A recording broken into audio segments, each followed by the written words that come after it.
je veux me faire le devoir de vous présenter très rapidement les panélistes présents ici.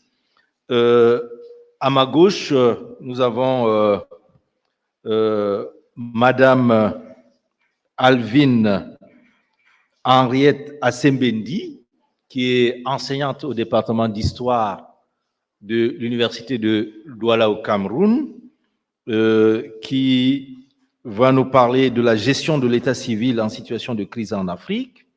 Et à ma droite, nous avons M. Kelma Manatouma, qui est aussi politologue et qui est attaché d'enseignement et de recherche à l'Université des Antilles en France et qui va nous parler de Identification and Control in a Context of Transnational Insecurity in Lake Tchad. Alors, sans plus tarder, donc, je veux vous donner la parole, Madame Alvin Assembe. Chers collègues, vous en avez pour...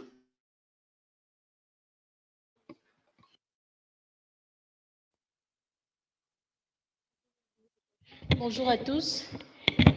Merci, professeur. J'essaierai d'être bref. Déjà, la gestion de l'état civil en situation de crise sécuritaire en Afrique, ce n'est pas un sujet d'histoire.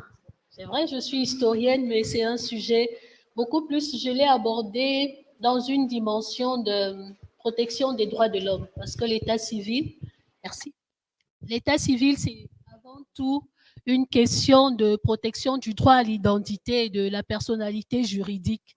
Donc, en guise d'introduction, je me suis posé juste quelques questions après avoir fait un constat, ce que c'est que l'état civil, ses missions, donc la fonction déjà d'enregistrer les différents événements qui constituent ou modifient l'état d'une personne, c'est-à-dire la naissance, les mariages et les décès. On n'est pas obligé de se marier, mais une chose est sûre, on va mourir. Maintenant, le fait d'inscrire quelqu'un, une personne, un enfant dans un registre d'état civil de façon continue, permanente et universelle, c'est déjà quelque chose de très important parce que ça fait partie déjà de la planification, la gestion des statistiques de l'État. Donc, le rôle de l'état civil, c'est quoi? C'est avant tout, surtout des actes de naissance, vous le verrez dans cette communication, c'est surtout de l'établissement des actes de naissance dont il s'agit, c'est de s'assurer qu'un individu a une personnalité juridique, c'est-à-dire qu'elle existe légalement. Maintenant, voilà ma problématique déjà, c'est de voir m'interroger sur les complexités qui encadrent les systèmes d'enregistrement des faits d'état civil en général et des actes de naissance, comme je l'ai dit, en particulier dans des situations de crise sécuritaire. Pourquoi crise sécuritaire ici? Simplement parce que lors de la des crises sécuritaires, il y a beaucoup de dysfonctionnements et au niveau des systèmes les plus impactés généralement, il y a les organismes d'état civil. Et au-delà du fait qu'il y a des déplacements internes, il y a des mouvements migratoires, donc des réfugiés, il y a également la nécessité de continuer à entretenir cet état civil-là, de continuer à enregistrer les naissances, mais pendant la crise sécuritaire, on se rend compte que cette dimension est parfois oubliée. Donc, c'est pourquoi, au-delà du certaines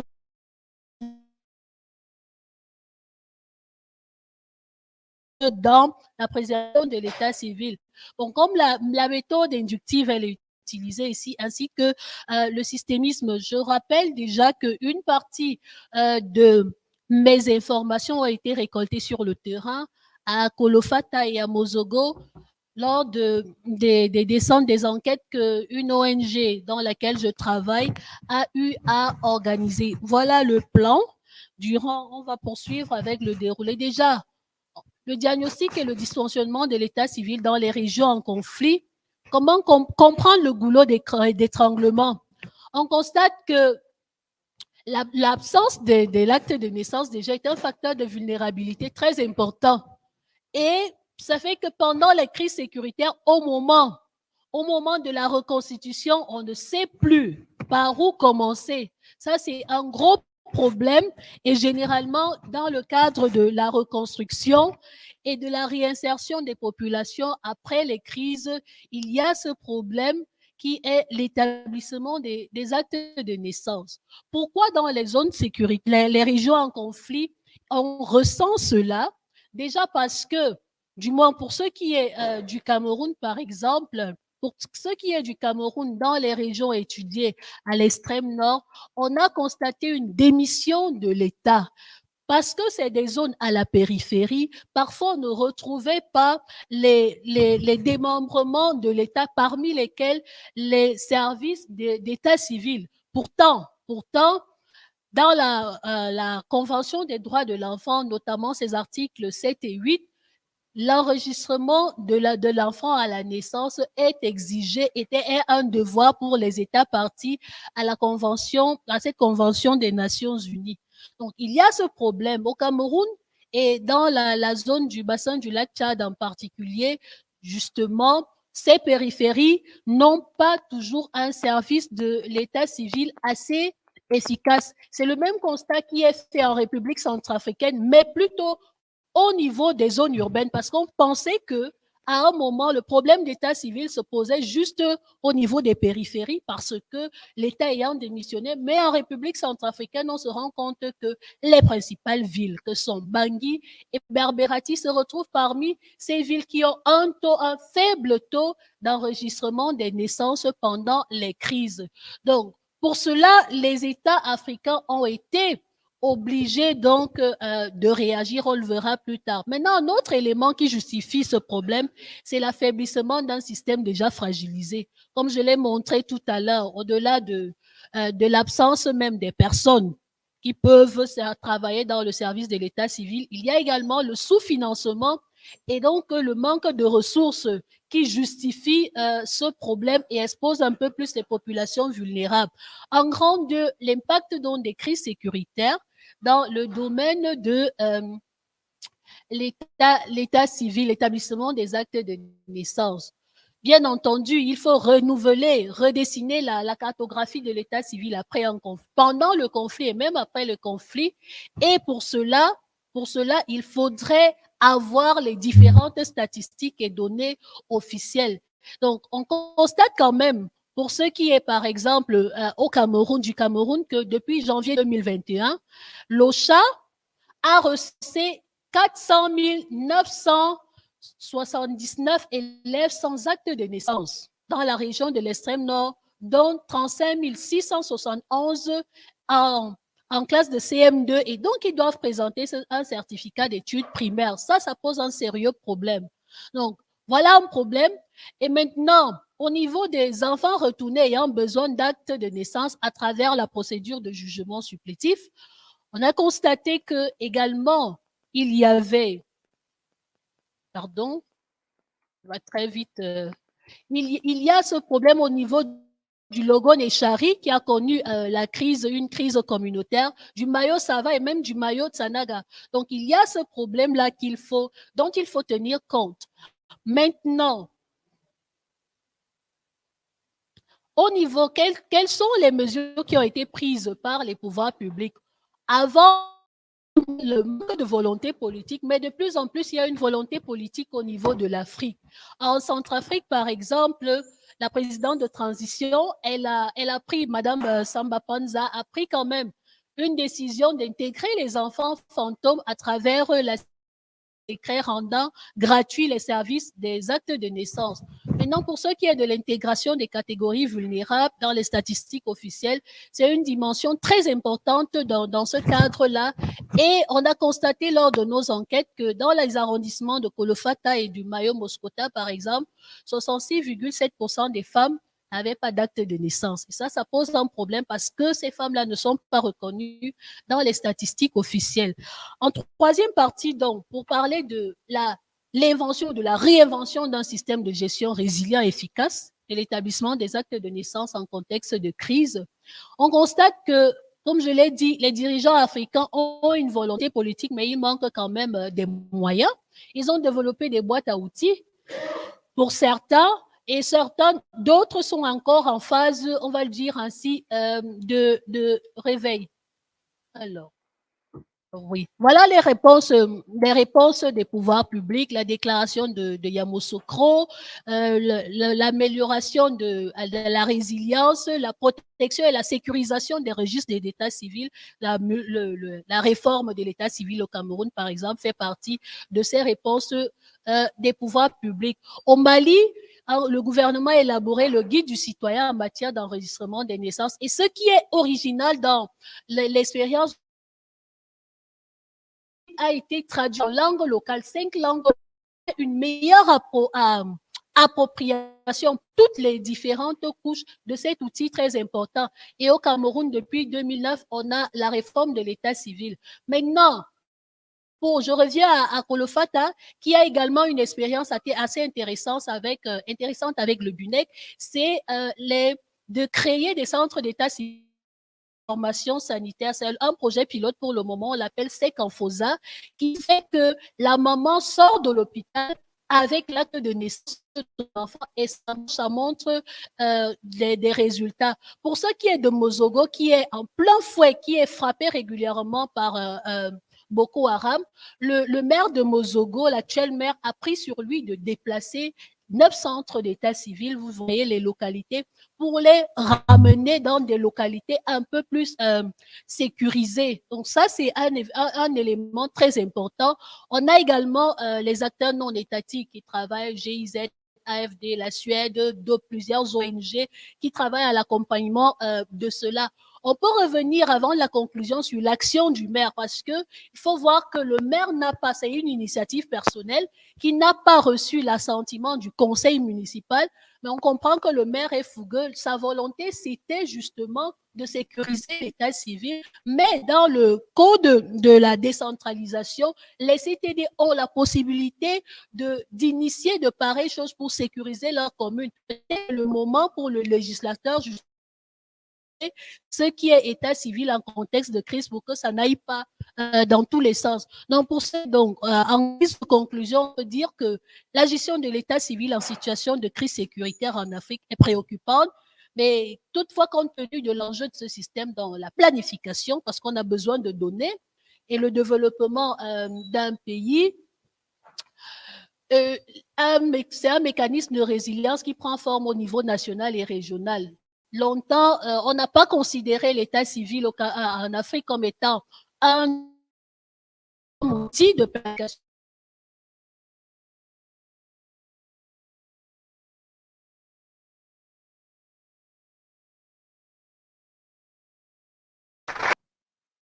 Il y a une autre question de l'autre côté. Bonjour tout le monde, je m'appelle Bouvet. Ma question s'adresse à qui a pris la parole pour le dernier exposé. Vous avez commencé par une citation et semble-t-il vous a beaucoup marqué vous aussi. Et vous avez fait la présentation sur l'identification et vous avez abouti par un numéro qu'on attribuerait aujourd'hui aux gens et qui devrait les suivre tout le long de leur vie. Et il y a un contraste, il me semble, entre la citation que vous avez présentée, les propos de cet homme, et la suite de la présentation. Ce qui nous est demandé d'être fait tel que vous l'avez présenté, ça vient de l'ONU même, semble-t-il, etc. Et qui vont définir ce que l'être doit devenir. À mon avis, un seul individu, ça c'est mon avis, est plus important que toutes ces institutions. Parce que les institutions, on ne va pas aller les attraper. L'être, l'individu est plus important que tout ça. Mais des institutions décident du devenir et même de la définition de ce que les êtres humains doivent être désormais. Est-ce que ça passe? Je vais chuter je fais un autre commentaire et je chute. Par une question, bien sûr. En précisant la question, justement. Vous avez parlé, par exemple, des Kanouris, les zones frontalières où nous avons, si on prend l'Afrique des royaumes, on avait des royaumes, mais parce qu'on a tracé, on a fait un tracé entre vous qui êtes assis et le modérateur, on fait un tracé entre vous deux, vous êtes de la même maison, vous êtes même dans le même lit, mais on fait un tracé entre vous deux et on dit désormais que vous êtes du Tchad, vous êtes du Cameroun et ça devient l'objet d'un réel problème aujourd'hui. Ma question est la suivante. Est-ce qu'on ne doit pas en réalité mettre à la poubelle toutes ces décisions des institutions, même si elles sont dites internationales? Est-ce que ce n'est pas contestable? Est-ce qu'il n'y a pas lieu de voir D'interpellation, pas au sens juridique du terme. Merci, prof. Je me réjouis de ce que ma communication ait suscité tant de passion. Ça me montre que notre connaissance a deux fonctions. Une fonction administrative et une fonction statistique. Statistique et administrative, seulement des enfants, de grandes personnes, comme le colonel l'a dit. Il y a Boko Haram a arraché des informations qu'on a eues également sur le terrain. Les gens ont volé les actes de naissance. Les gens ont brûlé les actes de naissance. Comment redonner une identité juridique, donner et redonner une identité juridique à ces personnes-là? C'est en leur donnant des actes de naissance à travers justement ces campagnes massives pour les jugements supplétifs. Parce qu'on a besoin de ça, sinon on se retrouve avec des patridis et ça crée un autre problème. Maintenant, pour ce qui est des secrétaires d'état civil, il faut se rappeler que la loi est claire. Et d'ailleurs, c'est le frein dans des milieux. On a été au Sud également pour des mêmes enquêtes. On a des leaders communautaires très volontaires, mais qui sont bloqués par le niveau intellectuel. Il faut savoir écrire français ou anglais, pas arabe. Malheureusement, c'est ce que notre législation dit, mais il faut avoir un niveau BPC. Vous pouvez très bien écrire, vous pouvez très bien faire votre travail, mais si vous n'avez pas un minimum de BPC, vous ne pouvez pas être enregistré et prêter serment comme secrétaire d'état civil. Par ailleurs, il faut rappeler que la récente loi, ni le secrétaire d'état civil assermenté, ni les officiers d'état civil ne sont rémunérés par l'État. Et ça crée un autre problème. C'est qu'ils sont chargés, parce que c'est un travail assez délicat, c'est un travail pénible. Remplir aujourd'hui, on a 6 registres d'état civil avec la réforme, parce qu'on a des registres qui doivent aller au niveau du palais de justice, on a des registres qui vont au BUNEC. C'est une seule personne qui fait ça et la personne n'est pas rémunérée. Et le risque donc, c'est la corruption. Vous avez donc des gens qui réussissent à faire établir des faux vrais actes de naissance parce qu'ils ont de l'argent, ils donnent le centre principal. Généralement, ont encore plus de chance parce que généralement, c'est des agents communaux qui sont assermentés. Mais ceux qui sont dans les centres d'état civil secondaire, c'est un problème. Personne ne les gère, comme on va dire ainsi. Je reviens encore sur l'expérience de Mozogo pour dire que pour ce cas précis, pour l'exercice communal budgétaire de 2021-2022, une résolution rémunérant spécialement ces secrétaires d'état civil. C'est une mesure incitative pour que justement ils ne soient pas tournés vers la... Parce que quand vous avez des populations qui donnent de l'argent à un autre qui a besoin de manger, c'est normal. On le comprendrait sans le justifier. Donc il y a tous ces ensembles de problèmes. Je dis, il faut... On ne développe pas, un pays ne se développe pas sans maîtriser son effectif, sa population. Moi, c'est le résumé de ma communication.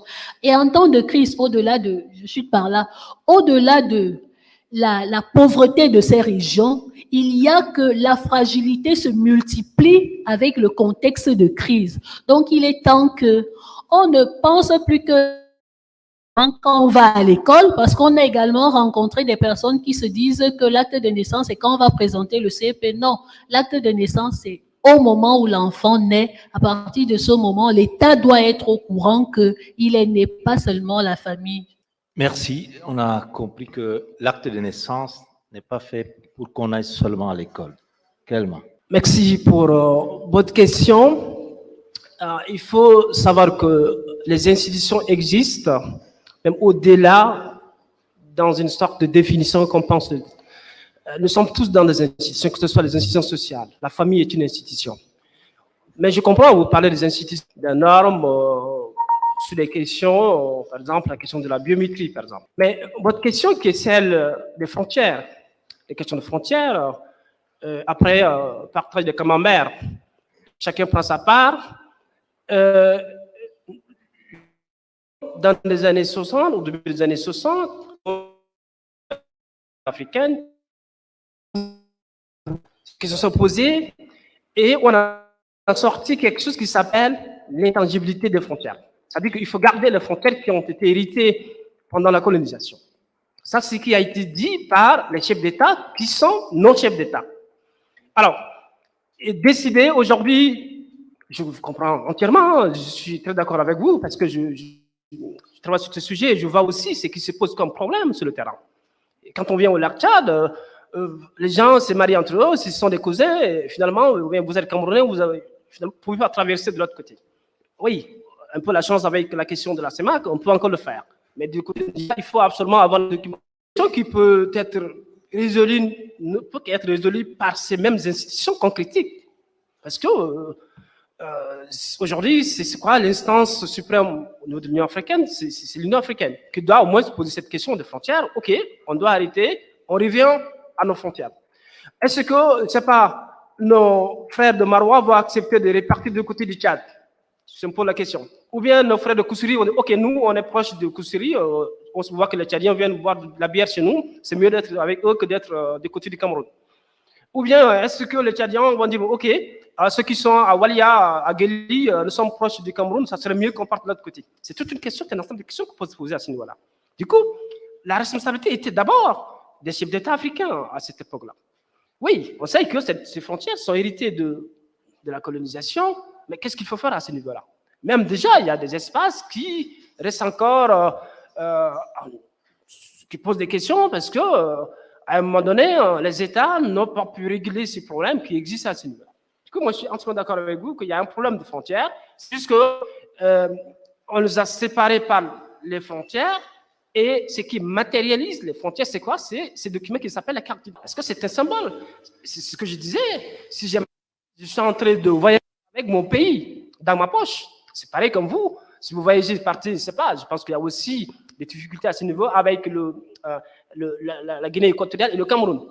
C'est pourquoi? Parce que juste, c'est des questions qui sont liées à des États avec des intérêts nationaux qui, à un moment, dépassent les intérêts continentaux. Et se devoir à ce niveau-là. Mais, oui, si on peut arriver à de nouvelles frontières et répondre, mais comment elles vont aussi répondre? C'est tout un ensemble de questions qu'il faut se poser, parce que des gens qui ont vécu là depuis, on me dit que je suis Camerounais depuis les années 60, et aujourd'hui je deviens centrafricain, je deviens tchadien, ou je deviens nigérian, c'est aussi même le problème qui se pose à être ensemble au-delà de nos différences. Ça, c'est ce que je pourrais apporter comme réponse. Merci. Je crois qu'on a compris les actes de naissance dont elle parle. Je crois que le problème aujourd'hui n'est pas tant que de les sécuriser à travers l'informatisation, à travers un fichier. Parce que sinon, comme elle a dit, dès que je vole votre acte, on établit national d'identité et je deviens vous. Ce qui est encore d'où la nécessité d'informatiser le problème de sa citation au début, qui peut poser des problèmes de liberté, de liberté, et il faut trouver juste un juste équilibre. Mais la question de l'acte n'est pas une question purement des États africains. Mon grand-père, qui a 41, avait été fait par les autorités françaises coloniales de l'époque comme officier d'état civil, alors qu'il ne savait ni lire ni écrire, mais il avait un secrétaire. Il faut trouver donc des solutions pérennes et efficaces et pas forcément passer par les officiers d'état civil tels que ça se fait maintenant. Deuxième rang, oui, là-bas. 2 et 3, madame, là-bas. De m'avoir passé la parole. Je suis Bessalio Franklin étudiant ici à l'IRIC. Je voudrais aller sur un cas de figure avec le thème pour revenir sur le thème global de notre conférence. Et prendre le cas du Congo avec le groupe de rébellion une information qui se passe selon laquelle des Rwandais qui soutiennent le président Paul Kagame, soutient cette rébellion qualifiée de terroriste dans le nord Kivu de Ngoma.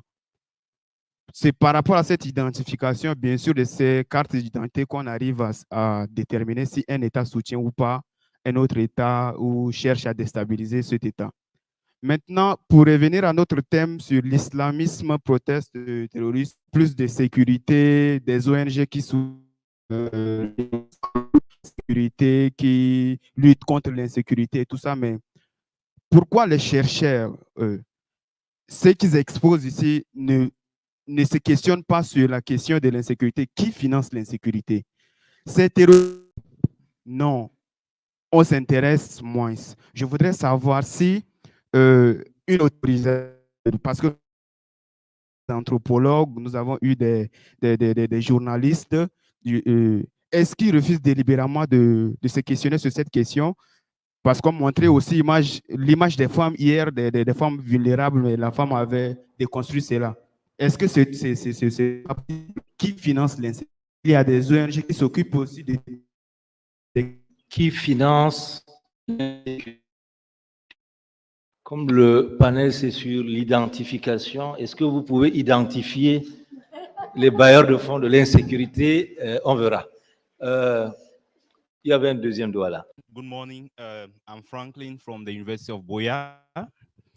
Thank you for the wonderful presentations. The topic is very, very interesting. And on the question of identification in the context of terrorism, I'm going to ask this question probably in French. I'll make some effort. La question que je vais poser pour les questions de l'acte de naissance et les questions de CNI. Nous avons l'expérience dans certaines crises. Par exemple, dans le sud-ouest, nous avons constaté que la question d'identification a contribué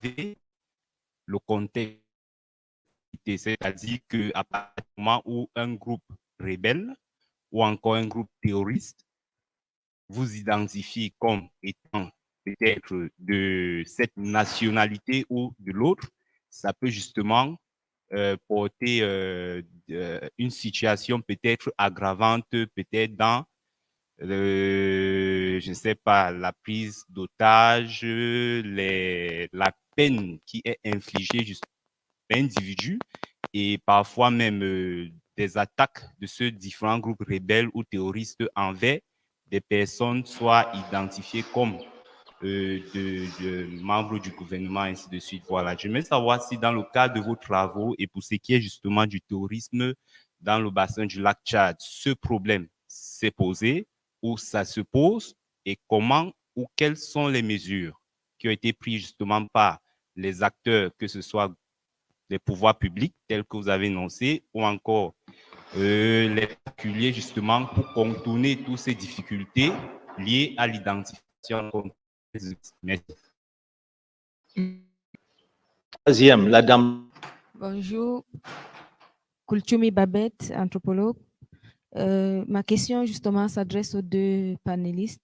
J'aimerais justement savoir si dans vos travaux, vous avez pris en compte que parfois, le fait de ne pas établir les actes de naissance ou de ne pas avoir les cas d'identité est une stratégie de résilience développée au sud du bassin du lac Tchad, dans la mesure où c'est des stratégies qui leur permettent de naviguer et des actes qui se transfèrent et qui s'héritent. Un frère peut hériter du diplôme, de l'acte de naissance et de la carte d'identité de l'autre si ça lui permet de se retrouver. Et la crise Boko Haram leur a davantage donné raison.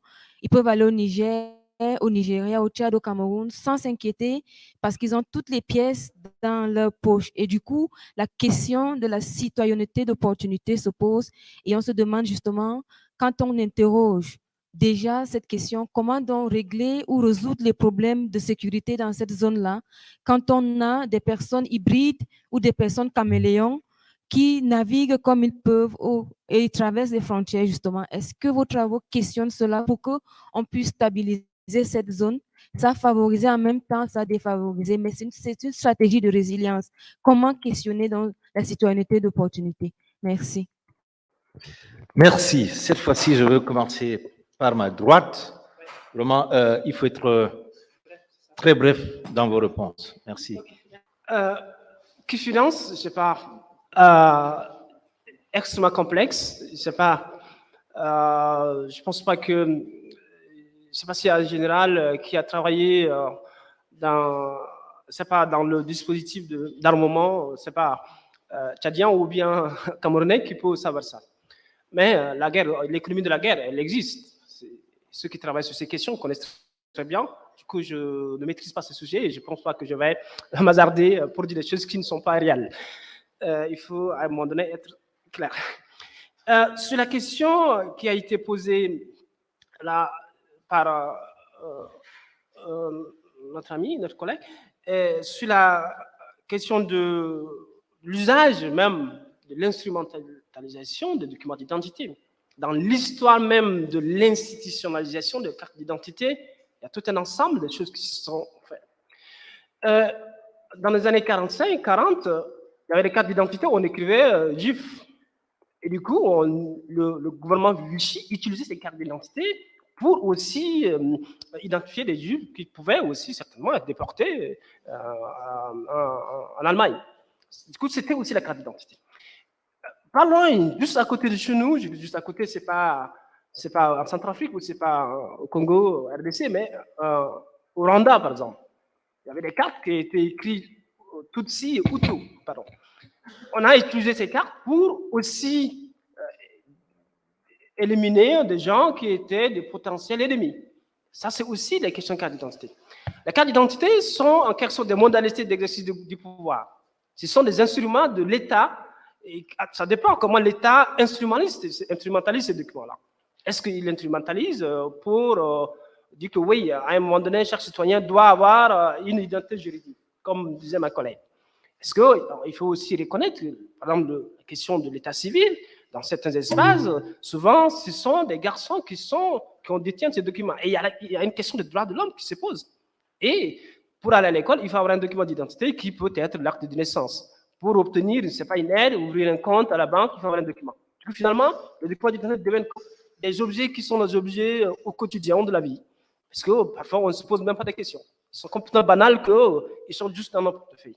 Mais il y a aussi la question de l'instrumentalisation de ces documents d'identité par des pouvoirs qui sont des pouvoirs autoritaires ou répressifs, qui peuvent aussi mettre en place des dispositifs pour, même le cas de ce que je disais ici, c'est dans le contexte du lac Tchad, il y a un ensemble de communautés qui sont parfois écartées parce que juste il appartient ou il a la malchance d'aller de l'autre côté du Nigeria ou parce qu'il s'est marié à une fille Kanuri ou parce qu'il est Kanuri ou parce qu'il est de telle communauté. Du coup, il y a des communautés qui sont stigmatisées juste parce qu'ils ont des identités sociales qui sont papiérisées et finalement qui deviennent un objet de répression en quelque sorte. Du coup, ça, c'est des choses qu'on peut aussi voir à ce niveau-là. Pour aller rapidement, pour ne pas tout prendre du temps, les stratégies. Oui, les cartes d'identité que j'ai constatées dans le cadre de mon terrain, les gens... D'abord, on a une carte d'identité, c'est parce qu'il y a cette question qui est liée à la question de citoyenneté, bien sûr. Mais le contexte, c'est beaucoup plus les contrôles policiers qui font que les gens partent pour obtenir des documents d'identité pour éviter ces contrôles d'identité. Et en même temps, et ce qui est clairement dit par les personnes qui ont posé la question, il y a aussi ce que j'appelle le gouvernement du ventre. Le gouvernement du ventre, du ventre. Et ce sont des gens, parfois, les mêmes agents d'état civil qui établissent des documents d'identité à des personnes parce que, moyennant de l'argent, et finalement, qu'est-ce qu'il y a? Ça pose un problème. Et ça veut dire on peut, entre guillemets, voir quelqu'un qui peut combattre dans le rang de la citoyenneté, et cette citoyenneté aussi, elle peut facilement être obtenue par les moyens qui sont mis en place par ces personnes, parce qu'on a dans ces espaces, je dis clairement, j'ai du mal à parler de la corruption, mais il y a la corruption qui est dans ces espaces qui sont liés dans toutes les chaînes, en quelque sorte. Et ce qui fait que parfois, on peut obtenir ce document rapidement sans poser de problème. Voilà, je laisse aussi la place à d'autres personnes. Merci. Ok, merci. Alvin, sur les questions qui ont été posées, mais peut-être pas sur la question de l'identité de ceux qui financent. Je préfère que le prochain panel sur médias et terrorisme, que cette question soit renvoyée là-bas, parce que les hommes des médias sont les mieux renseignés sur ce qui est beaucoup plus caché.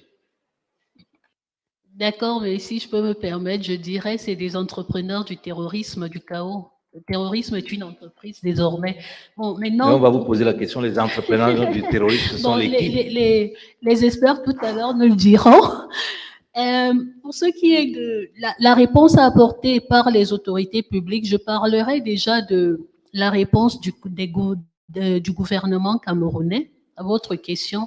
C'est le fait de s'arc-bouter sur la loi de 68 portant code de la nationalité. Lorsque le gouvernement public refuse justement la double nationalité, c'est entre autres cette hybridité. Un citoyen qui est aujourd'hui camerounais et puis lorsqu'il faut le poursuivre, après on vous balance qu'il est américain. Du fait de cette situation, ça risque encore de se compliquer. Maintenant, pour répondre à la préoccupation résilience, sur cette résilience, citoyenneté d'opportunité. Pourquoi? Parce que pour moi, pour ce qui est du Cameroun, par exemple, le Cameroun, c'est un constat, a abandonné ses frontières, carrément. Et de ce fait, les peuples font pays. Et donc là, il faut faire une différence entre la nationalité et la citoyenneté. Parce qu'ils se sentent plus citoyens qu'Anuri, parce que leur oncle est au Nigeria, leurs parents sont au Nigeria, que Camerounais ou Nigériens. C'est juste pour les besoins d'administration que même, j'ai envie de dire, de fait, tous nos peuples frontaliers, c'est des gens qui ont 2 cartes d'identité, parfois 3. Lorsque vous allez à Kiossi, vous en avez qui ont une carte nationale gabonaise, équato-guinéenne et puis camerounaise. C'est un problème d'appartenance culturelle. Moi, je verrais ce problème d'anthropologie et de résilience dans le fait qu'il y a un refus et un rejet de la civilisation occidentale et donc de par là de l'acte de naissance même. Parce que lorsqu'on est allé justement à l'extrême nord, lorsqu'on pose des questions, les populations vous soupçonnent de chercher des informations pour aller les vendre. Vous leur demandez l'acte de naissance parce que qu'est-ce que vous voulez? Mais si vous leur demandez leur tribu, ça ne les dérange pas. Et l'avantage que nous avons eu, c'est que nous avions des interprètes qui parlaient leur langue et donc ils se sentaient plus en sécurité. Mais lorsque vous posez qui avait un caractère beaucoup plus administratif, il y a une méfiance qui s'installe. Donc, pour moi, c'est plutôt le rejet de la culture occidentale à travers ce refus de faire établir les actes de naissance. Ils se sentent plus rattachés à leur culture, ils peuvent se mouvoir. Regardez, même les pasteurs, par exemple, qui circulent avec leurs troupeaux, une fois que leurs documents de vaccination sont à jour, s'en foutent. Et d'ailleurs, pour ceux qui sont même des Camerounais, pour eux, ils vous diront clairement, pour ceux qu'on a rencontrés, que le gouvernement camerounais ne protège pas assez les éleveurs. Ils sont plus proches des gouvernements tchadiens ou nigérians qui protègent leurs éleveurs. Du coup, c'est une opportunité pour eux, juste pour des affaires, un volet économique, d'avoir une nationalité tchadienne ou nigérienne, tout en sachant que leur village est au Cameroun. Je vous remercie. Merci. Rapidement, c'est très intéressant ce qu'elle vient de dire. Il faut noter aussi qu'il y a des frontières, mais les gens circulent. Parce que ça n'interdit pas aux gens de circuler. Parce que c'est des gens qui... Parce qu'ils sont dans la même communauté. Et on ne peut pas interdire à une personne de circuler d'une frontière à une autre. On n'a pas mis des barrières ou c'est pas pour interdire ou des barbelés pour que les gens, même s'il y a des barbelés, les gens vont traverser. Il y a des gens qui circulent à ce niveau-là. C'est juste qu'il y a l'imaginaire de l'État qui est dans cette logique et qui met son appareil répressif qui est les policiers ou c'est pas les gendarmes ou les militaires qui sont là, mais les gens continuent à circuler. Je prends juste un exemple. Le Tchad a fermé sa frontière depuis 2013 avec la Centrafrique. Mais ça n'interdit pas que les gens puissent circuler à ce niveau-là. Les gens circulent. Du coup, cette logique de frontière, à un moment donné, il faut penser autrement, c'est ça. Du coup, c'est ce qui fait que la carte d'identité n'est qu'un document. Et on peut circuler, obtenir le document d'identité, circuler, aller tranquillement faire une fête à N'Djamena ou revenir à Koussiri, revenir à Maroua. Je ne vois pas problème à ce niveau-là. Ok, je vous remercie. Ça, c'est très bien dit. En dépit des frontières, les gens circulent. Et moi-même, j'ai circulé de Maroua à Maïdougouri, en passant par l'État d'Adamawa, l'État de Gombe. Je suis entré dans l'État de Borno, en traversant Potiskum, etc., jusqu'à Maïdougouri et au-delà. Je n'ai été soumis à aucun contrôle dans un contexte de Boko Haram, c'est-à-dire contrôle de pièces d'identité ou de passeport. Il y avait les militaires qui regardaient dans le bus, allez-y. Donc, c'est pour dire que autant qu'il y en a des documents qui permettent de contrôler des frontières également qui empêchent de passer, autant il ne faut pas la crainte qu'on ne peut pas circuler librement. À travers l'interrogation, c'est que tous ont mérite de se poser la question de savoir un avantage pour les sociétés dans lesquelles nous vivons. La question de monsieur, la réponse elle est là, c'est plus reculer. On ne va pas supprimer les frontières, on ne va pas supprimer les documents officiels. Et donc, je pense qu'il faut voir les documents comme un droit. D'ailleurs, c'est consacré comme un droit. Si on fait la demande pour le passeport ou la carte nationale d'identité, on se plaint que ce n'est pas encore revenu. Donc, il faut voir cela donc comme plutôt un droit et dans nos vies privées. Donc, je vous remercie et je remercie les intervenants. Je pense que Marc-Antoine, il est sorti, il a très tôt, il est là, il a très tôt fait de dire que le panel 8 était le seul qui a tenu dans le temps. Je crois que vous constatez avec nous qu'on devait... Hello, everyone. My name is Medina Kalfeles. I'm an anthropologist working in Burkina Faso since 2009, and I'm currently employed at the quite new research initiative Contrast at the Goethe University in Frankfurt, which deals with the interplay of conflict and trust. And this maybe also kind of explains a little bit the focus I'm presenting today. I'm very honored to be able to present my research in this great conference. So thanks so much again for having me. And yeah, I will mostly focus today on the interaction of armed actors and the population in Burkina Faso. And currently I'm having a particular look at how videos about these interactions circulate in social media and what kind of information we can draw from these videos on how armed actors either destroy or also build trust, and how they arrive at being recognized, and what kind of nature this recognition is having. So in the following, and I'm sorry that I don't share the whole screen, but somehow with the recording, it doesn't work. So I keep it like this. So in the following, I will give a brief overview of the political situation in Burkina. I will say a little bit more about the research context and the Kogo self-defense groups, which are still my main focus. And then I will show you two videos, one of the Kogo and one on the negotiation between religious leaders and jihadist groups to see what we can draw from these interactions about how armed actors are navigating these cultural and social fields. So after the popular insurrection against the 27-year rule of former President Blaise Compaoré in 2014, the regime's collapse had unleashed a wave of extremism and violence in the region. Today, Burkina Faso is one of the main stages, as probably most of you know, of this cross-regional conflict zone in the Western Sahel. Especially in the east and north of the country, but also in the south and west, violence has been exacerbating. Not only do jihadist groups exploit rural communities' frustrations and fuel community-based violence. In the name of the fight against terrorism, state security forces, self-defense groups, and the military have committed atrocities against the population, often in discrimination of particular ethnic groups. Only lately, in January 2022, the page of Burkina Faso political history has then been turned again. A special force unit of the military has realized a successful coup d'etat and taken over power. The government had mainly been dissolved for not reacting properly to the security situation, but also for buffing security budgets and being incapable to protect especially rural communities from violence.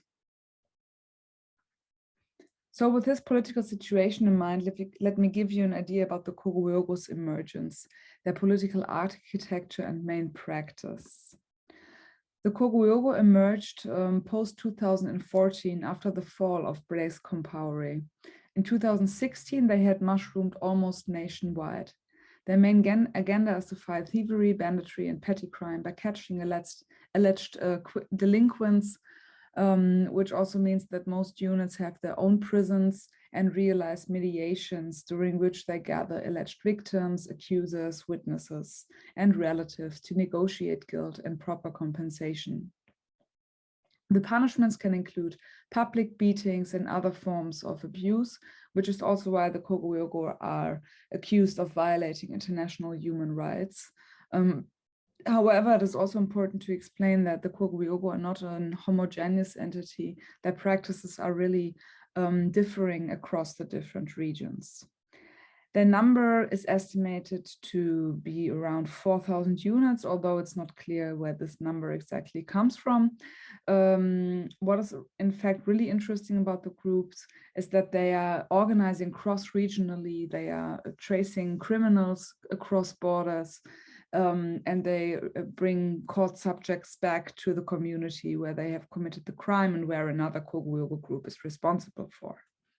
Just to give you an idea, Ouagadougou and in the Kadi-Yogo province, there exist 64 Kogo-Yogo units in their answer to one superordinate group in the Tanganda-Suri commune. So they are also kind of organized in hierarchical chains, the groups. Yeah, I mean, the Kogo-Yogo, they consist of male and female members, and concerning their relationship to the state, it is important to stress that the national leadership of the groups had declined to be institutionalized as a neighborhood police force in 2016.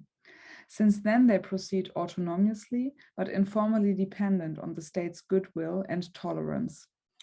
Formally, the groups rather respond to the traditional chefferie and partly rely on animistic rituals. Quote, if the chief says that we have to stop our activity, we will lay down our arms the same day. The Kogo-Yogo vice president in Yamtenga explained to me. So animistic beliefs in traditional royal figures are very important for the Kogo-Yogo, but it's important to say that the groups are not a mere Mossi movement as it is sometimes claimed in the media. Most groups mirror the ethnic constellations in communities where the Mossi are often dominant in Burkina Faso. In the urban spaces where I work, and you can see them here on the map, they have Bisa, Peul, and Gumanche members, some of them being Muslim and others Christian. Yeah.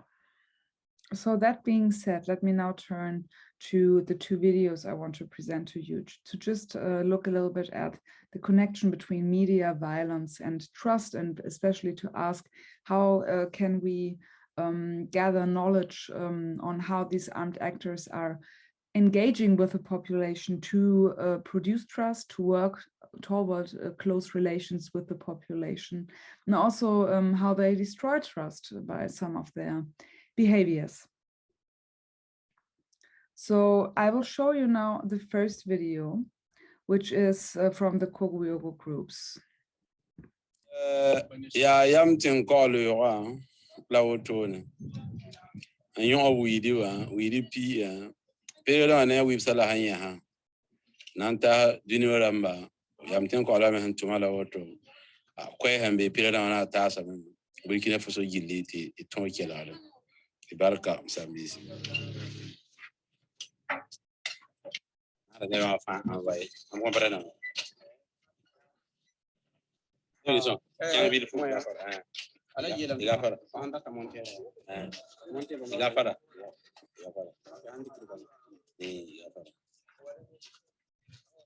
Voilà, I'm thinking all the video load out. But I'm aware why you weedy. Surely no. One man, 2 months for pay them check. I don't video load to a video of Ramawa Salaman load. The Baraka, name weeder. Don't be a mean, I am a bit on the one of the Baraka. So let us now have a look at a video that shows a negotiation between several traditional and religious leaders of the community of Tiu and jihadist groups trying to get hold of the community.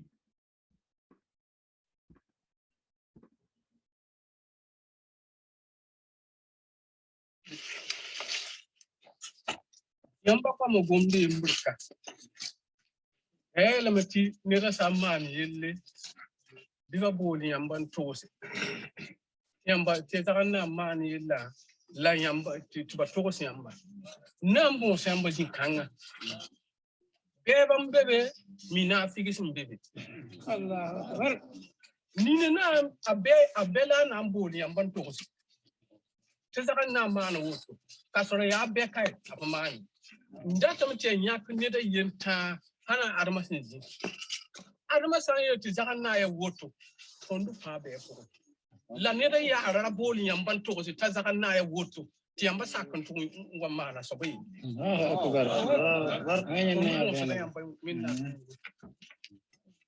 Dine tondu fa ya ko ba tondu fa ko. Dirata dine skin tawa. Le satni ngamba hinyela. Tondi me nevan tondo. Tondi mu ankeliga. Tondi me nanti zuniga taba ngom. La fu la tondi rata tondi paratu gom modo. La fu ba la tondi rata. Tondi sam pam ti tondi ti la fu wa. Wallahi tondi zinyi. Tondi zindeka. Di bana mbani tondi zindeka. Di manamba di yaba mbani tondi zindeka. Tondi pamano te. La muso me sum gumbu nga sun tane dala ni nga fa be man yarda wendi nga wenam na biya min ya kum fu neban ki fo arde kam menem fo ligidi menem gumbu nga sun pa fo nya pung fa ri kum bobul wenam la fa bas la fa rango yiki tazaganna mana mamuto bayeti sayame tu niveau bien de zakala ni pas bumbu c'est on doit tambon c'est un beau tout gom dai pa gom mo de anima tu mo na ba la woto de ver na ba la woto mere la woto sinmi na representa wayame toni tinga mamminga tinga tu tinga so ba bi la mam la tonu al mam bi sun wa mam nam mo sai fangi di ket tin na nore bisan na nor fa when nam song la be tonu fangi. Okay. So in the last step, I will now compare the videos a little bit or look at them more closely and draw some insights from them. And this will also be kind of my conclusion for this presentation. So with regard to the videos of the Koguyogo, one can see how the Koguyogo try to produce counter-narratives via social media, also in response to the rather demonizing reporting on them. Thereby, they do not only hide their identity, but show themselves and their faces, and thereby take responsibility also for their actions. Interestingly, early on, the Koguyogo used social media but mostly to show court criminals, punishments, and confessions. So the violence in the videos was also very present in the visual material that the Koguyogo produced. To my understanding, they used these videos as a deterrent effect to produce fear and discourage criminals to continue stealing, for example. However, these past years, as we can see, they more and more let go of this strategy. Now they focus more on presenting themselves as patriots who do something for the whole nation. They film the motorbikes they have retrieved from thieves and empathize their honesty and service to the population. To me, this change of strategy clearly mirrors a performative aspect of their work, one that is supposed to strengthen people's trust instead of destroying it. It clearly shows how the groups produce counter-narratives to enhance their recognition. Regarding the video about the negotiations in Thieu, my impression is that these negotiations would otherwise remain hidden from the public. They not only provide insight into the discourse, motives, and intentions in communities, they also show how the instrumentalization of the population and the culture of retaliation that jihadist groups try to establish is perceived by the population and also countered by what kind of arguments, by what kind of explanations they give. Yet the video, in my view, also reveals something else, namely that these people, like the people from the community, the traditional leaders, religious leaders, are really able to find a common language with these actors, these radical actors. They use their knowledge of Islam to approach them and to reach an agreement.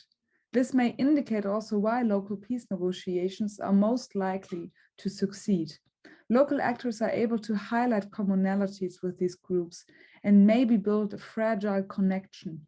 They maybe are able to work toward a very limited form of trust or a minimal agreement on how they should live together. Even though the beliefs of these people stand on very different pillars and also fear dominates these talks, they are able to speak their mind at least and to articulate themselves. What consequences or results this will produce is, of course, again, another matter entirely. So looking at these two videos, no matter how different they are, shows how telling the qualitative analysis of media content can be. I am just in the beginning to explore the possibilities of this approach and how it can fruitfully add to qualitative field research in context of conflict, where access is strongly limited. And of course, I'd be very happy to have your comments and questions about this approach and what you think of it.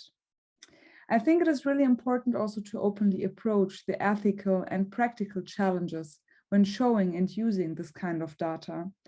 And I think it is important to reflect on them and actively include them into the qualitative empirical studies. These ethical and practical challenges, however, must be the topic of another presentation because, due to time reasons, I will leave it here and I look very much forward to having your comments. Thank you very much. The title of my paper is The Imperative for the Securitization of Northeastern Border Communities as Counter-Terrorism Strategy in Nigeria. Norma Hysent. Introduction. Nigeria is currently facing Boko Haram terrorist attacks for over 13 years in Borno, Yobe, and Adamawa, Northeast Nigeria. One striking thing is the President of Nigeria, Buhari, announced in 2015, when he assumed office, that Boko Haram will be defeated in a short while. However, will be defeated in a short while. However, every effort to negotiate, defeat, or beat the insurgency into surrender turns out a mirage. The argument of this thesis is that this paper argues that there are problems in identifying and classifying residents in northern northern border communities in Nigeria based on nationalities. And this strengthens the collaboration with terrorist organizations among the residents in those areas. Worrisomely is that some of these border communities share, boundaries with 3 countries in Africa. So tracking movement of these Boko Haram extremists become very, very peculiar. So securitization best emerges as the best strategy to handle insecurity emanating from this type of situation. The aims and objective of this study is to interrogate why extant counter-terrorism strategies failed and the imperative for the use of securitization. So the research question, why first asks, what are the extant counter-terrorism strategies in Nigeria and why they failed? Second one, can securitization serve as an efficient strategy to contain terrorism in Nigeria? And then what challenges are likely to affect the efficacy of the securitization strategy? So the study adopted explanatory research techniques, content analysis, and snowballing. The explanatory provides opportunity to look at the extant literatures, journals, and whatever article written, and then analyzing the context therein. Snowballing was used because we have to use some indigenes of the area who understand the language and listen to, interview to get information that tends to look at what we obtained, what is obtained in the newspaper, and other these things are true. Then the theoretical framework is state fragility. The use of state fragility is as a result of too much blame on government government lack of capacity to provide for economic well-being of the people and to protect the people. These are largely arguments that are put by the people. So this work, it can actually be explained using 2 frames of analysis. One is the kinetic strategy, the second one is the non-kinetic strategy. The kinetic strategy was actually the first approach that was adopted immediately the Boko Haram came up, and it was codenamed Operation Restore Order, and done in sequence in Borno, Yobe, and Adamawa. And when this failed, there was a declaration of a state of emergency codenamed Operation Boyana. So, and the aim was to flush out the Boko Haram from the urban cities to the rural area. And the major problem in this strategy is that if you flush the Boko Haram from the urban city to the rural area, what arrangement did you make for the rural people to contain that? So then after that, there was the establishment of multinational joint task force that involved Chad, Cameroon, Niger, and Nigeria. So, and later Republic of Benin. So now these things operated under what we call response offensive doctrine, ROOD, which was argued that operated far less than 20% in terms of its capacity to respond to emergencies. This is the first phase, anyway, and then the second phase emerged when, in 2015, when the Buhari regime came to power, and that included some non-kinetic measures that involved de-radicalization, rehabilitation, and reintegration.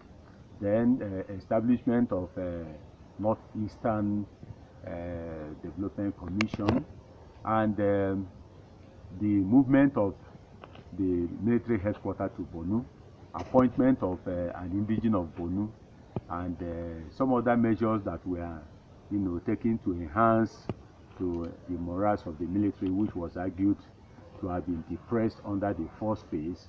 And again, the most important was the including civilians into the struggle, which is called Civilian Joint Task Force. The reason, according to literature, is to enhance information gathering and also to give these civilians opportunity to man the routes that are not known to the army in the northeastern border.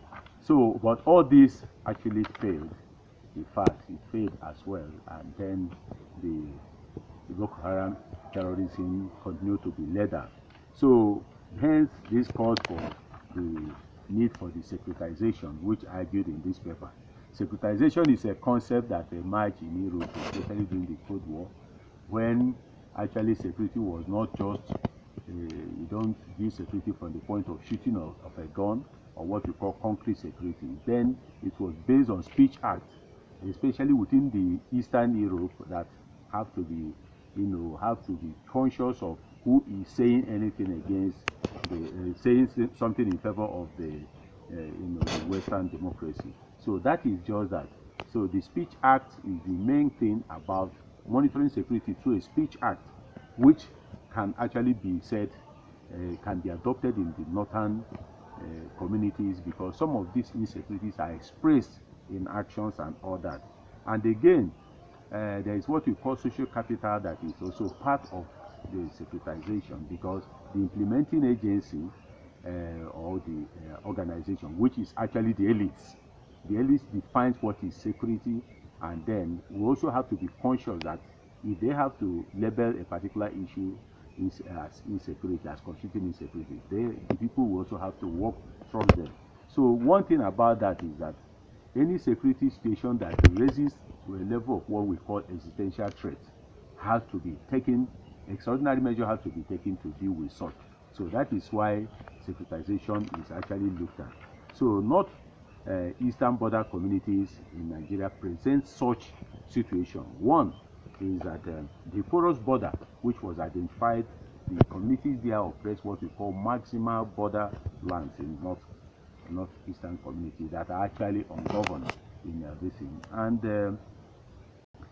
they share a common ancestry that spans across all these countries, in fact the whole of Africa, West Africa.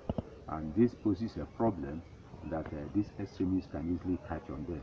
And among these communities are people who have sympathy for Boko Haram, covering them and their activities. This is discussed under sympathetic cohort, though we have groups that are also antagonizing. So at the end, the conclusion in this area is that the insurgents understand the battlefield in the northeastern communities more than even the Nigerian military, the literature and account of this thing. So I move on to show the imperatives for the securitization. One is the existential threat, and then you have the internal source and the external source.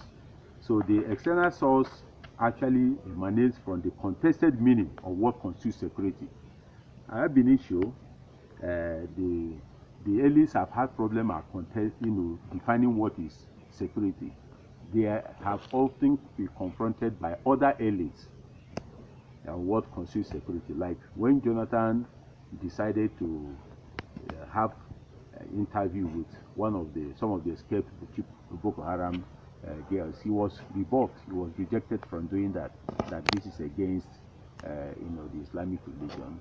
Secondly, when he declared state of emergency, the elites in the north rejected that if people were not contacted or consulted for that. That shows a lot of problems. These things, when situations like this arise, there is a decision threat. Then we also have the fractured military cohesiveness. The military are seen to be actually collaborating. Some of them are collaborating with the Boko Haram, which we identified as having moves in the military, and to the extent that some of these military guys on armor tank will have to jump out of the armor tank facing Boko Haram. That is assumed to be showing willingness to dash the armor tank to the Boko Haram. Then there is absence of social capital. The military are so corrupt, misuse the money and fund for every other thing, showing that the military operated like an independent entity, which is contrary to civil military relations. And then also you see recruitment of children by the Boko Haram. This also shows that these are things that poses internal threat that Then the external sources are that the elites and Nigerian state appear to fail to see that Boko Haram is a global ideology.